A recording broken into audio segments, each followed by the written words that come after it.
welcome back to Lawputri YouTube channel. I am Ananya and today we will be discussing about the differences between Hindu Marriage Act and Special Marriage Act. As we are all aware that marriages in India are governed by personal laws. For Hindus, there is Hindu Marriage Act. For Muslims, there are Muslim laws. And for special marriages, there is Special Marriage Act. But what exactly are special marriages? That is all that today's discussion is going to be about. We will understand the key differences between Hindu Marriage Act and Special Marriage Act. It is interesting to note that the Special Marriage Act in fact came a year early into force than Hindu Marriage Act. The enactment of a Special Marriage Act was done in the year of 1954, while the Hindu Marriage Act came into force and was enacted in the year 1955. The name Hindu Marriage Act makes it very clear that it applies to Hindus. It means that both the parties marrying should be Hindus. The bride and the groom are both Hindus. On the other hand, the Special Marriage Act applies to all citizens of India irrespective of their religion, caste or ethnicity. It means that people of two different religions, when they marry, they can apply for registration of marriage under Special Marriage Act. It also means that there is no need for the bride or the groom to change their religion for the purpose of marriage or even after the marriage. And they can continue to practice their own religions. The Special Marriage Act also allows the Indian citizens to marry non-citizens.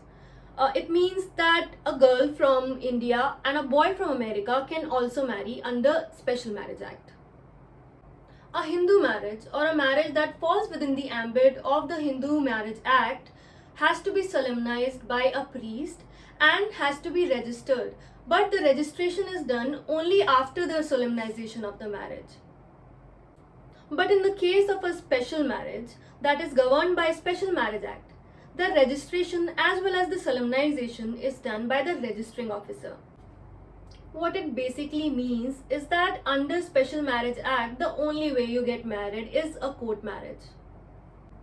Another key difference in both the acts is that in Special Marriage Act, the registration of marriage has to be done mandatorily. On the other hand, in HMA, that is Hindu Marriage Act, the registration is desirable or optional at the option of the party that are getting married.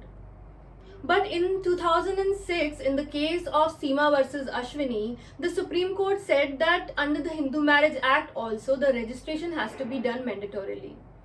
But marriage being a subject of the state list, only few states in India such as Gujarat, Maharashtra and Himachal Pradesh have made it mandatory to register a marriage that has been solemnized under the Hindu Marriage Act.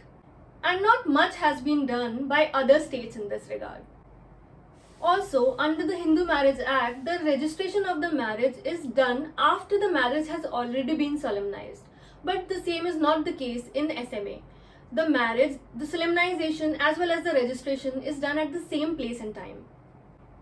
Under the Special Marriage Act, both the parties to a marriage have to provide a notice to the registering officer, who then places a copy of that notice on the sub-registrar's notice board and with the photos of the parties. And after the said notice had been put there, it is kept there for the next 30 days. And in 30 days, if there are any objections with regards to the particular marriage, that those objections are raised and taken by the registering officer.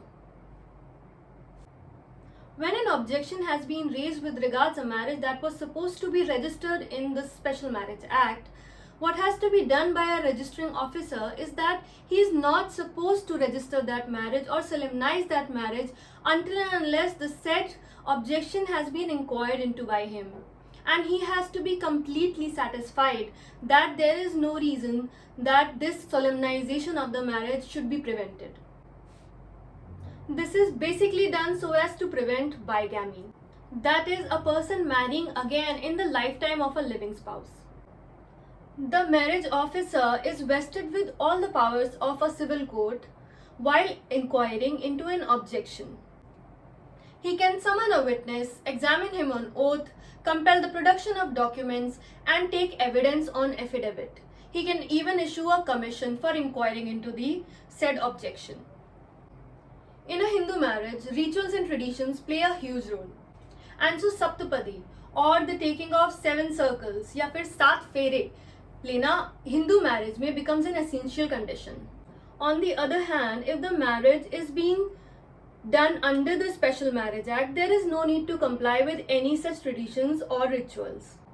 Another important question that needs to be addressed is whether there is a need of witnesses to be present when the marriage is being solemnized.